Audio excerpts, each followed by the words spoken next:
முன்ன அப்படிதான் சொல்லியிருந்தார், எங்களோட பிரம்மாண்ட கட்சி கூட்டணிக்கு வரப்போகுதுன்னு.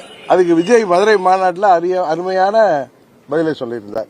திரும்பவும் விஜய் அவர்கள் இவர்கள் அழைப்புக்கெல்லாம் உறுதியாக பதில் சொன்னார். ஒன்று கேட்கிறேன், விஜய் ரஜினிகாந்த் மாதிரி ஒரு உச்சபட்ச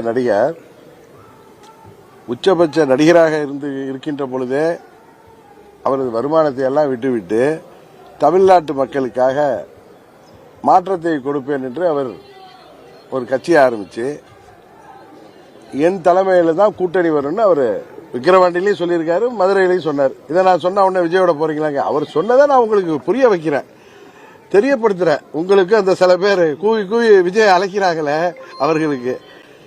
அவர் ஒரு உச்சபட்ச நடிகர், அவ்வளவு வருமானத்தையும் புகழையெல்லாம் விட்டுவிட்டு இந்த கல்லாப்பட்டி பழனிசாமியை முதலமைச்சர் ஆக்குவதற்கு அவரை தோல்ல தூக்கிட்டு அலைய போறாரா? இது ஒரு சிறு குழந்தைய கேட்டா கூட சரி சொல்லும். அதனால பழனிசாமி அங்க கூட இருக்கிற அந்த நிர்வாகிகளையும் அந்த தொண்டர்களையும் சோர்ந்து போயிருக்கவர்களை இன்னும் ஒரு மாசத்துக்கு இதை வச்சு ஓட்டுவார். விஜய் அதுக்கு பதில் சொல்ற வரைக்கும் இதை ஓட்ட போறாரு தவிர அதுக்கு வாய்ப்பே 1% கூட வாய்ப்பு இல்லை என்றுதான் நினைக்கிறேன். ஏன்னா விஜய் போய் அது மாதிரி பழனிசாமி தலைமை ஏத்துக்கிட்டாருன்னா அது அவருக்கு அது இட்ஸ் லைக் சூசைடல் அட்டெம்ப்ட்.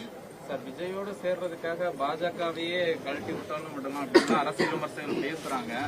அதை ஃபர்ஸ்ட் சொன்னது நான் தானே உங்களுக்கு.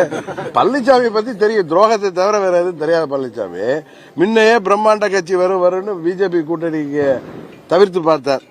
அந்த பிரம்மாண்ட கட்சி வரலன்னு தெரிஞ்சதும் பிஜேபி கூட்டணியில் இருக்கார். ஒரு வேலை அதாவது விஜய் இவர்களோட வரணும், இவர்களை ஏற்றுக்கொண்டு விஜய் தலைமையிலான கூட்டணிக்கு இவர்களை விஜய் ஏற்றுக்கொண்டால் உறுதியாக பாஜகவை விட்டு ஓடி வந்து விடுவார் என்பது ஏற்கனவே 2024 தேர்தலில் என்ன பண்ணாரு பழனிசாமி?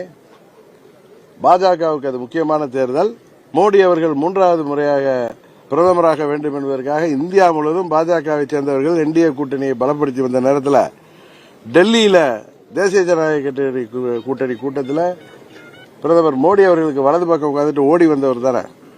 என்னெல்லாம் பேசினார் அன்றைக்கு எஸ்டிபிஐ மாநாட்டில் போய் என்ன பேசினார்? பாஜக ஆட்சிக்கு வருவது ஆபத்து தமிழ்நாட்டுக்கு, மோடி அவர்கள் மீண்டும் பிரதமராக முடியாது, அப்படியெல்லாம் பேசினவர் பழனிசாமி. இன்றைக்கு வேற வழி இல்லைன்னதும் அங்க போய் சேர்ந்துட்டு இருக்கார். அதானே தவிர அவருடைய எண்ணமெல்லாம் எதையாவது பண்ணி எதை தின்றால் பித்தம் தெளின்னு இன்றைக்கு வேற வழி இல்லாம அந்த பிரம்மாண்ட கட்சி அவர் சொல்றாரு, நீ கூவி அழைக்கிறாரு, பிள்ளையார் சொல்லி போட்டு அப்படிங்கிறாரு, அந்த கட்சி வரலன்னதும் ஓடி போயிட்டார்.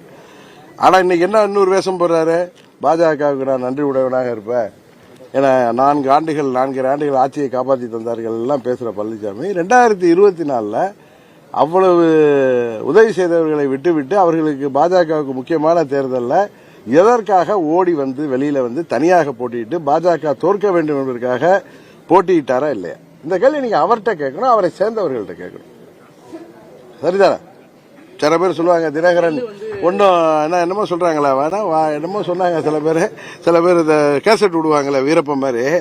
அவங்களுக்கு சொல்லிக்கொள்ள விரும்புகிற, போன முறை உங்களை நீங்க எவ்வளவு ஆட்சி அதிகாரம், கூட்டணி பலம், பணபலம், பல ஆயிரம் கோடி செலவு செய்து உங்களால் ஆட்சிக்கு வர முடியவில்லை.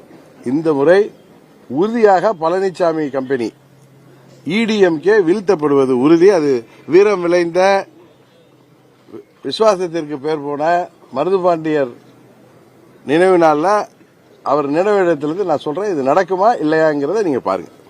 டயா பூஸ்டர் சுகருடைய ரிமோட் கண்ட்ரோல் இனி உங்க கையில. அனைத்து மருந்து கடைகளிலும் கிடைக்கும்.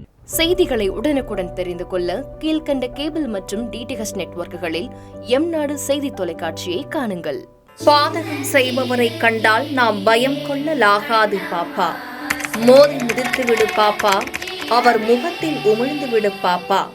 அண்மை செய்திகளை உடனுக்குடன் தெரிந்து கொள்ள இணைந்திருங்கள் எம்நாடு தொலைக்காட்சியுடன்.